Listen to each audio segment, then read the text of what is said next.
नमस्कार मित्रांनो, संकल्प न्यूज चॅनलवरती आपल्या सर्वांचं पुन्हा एकदा सहर्ष स्वागत। आताच्या क्षणाची सर्वात मोठी बातमी समोर येत आहे। सविस्तर बातमी जाणून घेण्यापूर्वी आपण जर चॅनलवरती नवीन असाल तर चॅनलला सबस्क्राइब करा, बेल आयकॉन प्रेस करा। विधानसभा निवडणुका अवघ्या काही महिन्यांवर आल्या आहेत, त्यामुळे भाजप काँग्रेससह सर्वच राजकीय पक्ष तयारीला लागले आहेत। यातच राजकीय महायुती आणि महाविकास आघाडीमध्ये पडद्यामागच्या राजकीय घडामोडींना प्रचंड वेग आला आहे। यातच आता राष्ट्रवादी काँग्रेसचे नेते शरद पवार यांनी मुख्यमंत्री एकनाथ शिंदे यांची भेट घेतली होती। शिंदे यांच्या वर्षा निवासस्थानी ही भेट झाली आहे।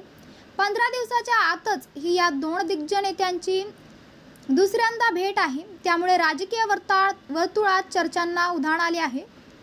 एकीकडे राज्यातलं वातावरण मराठा ओबीसी आरक्षण, शेतकरी वर्गाच्या समस्यांसह इतर मुद्द्यांवर तापलेलं असतानाच राष्ट्रवादी काँग्रेस शरदचंद्र पवार पक्षाचे सर्वासर्वे शरद पवार यांनी मुख्यमंत्री एकनाथ शिंदे यांची पुन्हा एकदा भेट घेतली आहे। याआधी यांनी या दोन्ही नेत्यांची भेट जुलैला भेट झाली होती।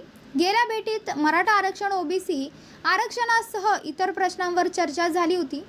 आताच्या भेटीत विरोधकांच्या अडचणीत असलेल्या साखर कारखान्यांना सरकारकडून डालवण्यात आल्याचा मुद्दा, पाणी प्रश्न, निधीसारख्या विषयांवर चर्चा होण्याची शक्यता आहे। महाराष्ट्रात काही महिन्यांपासून मराठ्यांना ओबीसीमधून आरक्षण द्यावं या मागणीसाठी मनोज जरांगे पाटील मोठं आंदोलन उभारलंय। या सगळ्या धर्तीवर शरद पवार यांनीही काहीतरी बोलावं, भूमिका घ्यावी, वक्तव्य करावं अशी मागणी केली जात होती। आता आरक्षणाचा प्रश्न मार्गी लावण्यासाठी शरद पवार मैदानात उतरल्याचं दिसून येत आहे।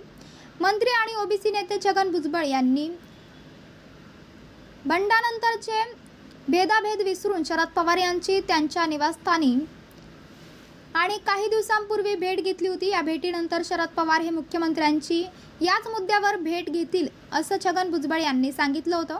त्यानुसार काही दिवसातच शरद पवार आणि मुख्यमंत्री एकनाथ शिंदे यांच्यामध्ये 22 जुलै रोजी भेट घेतली होती। या भेटीत मराठा आरक्षणासह विविध विषयांवर चर्चा पार पडली होती।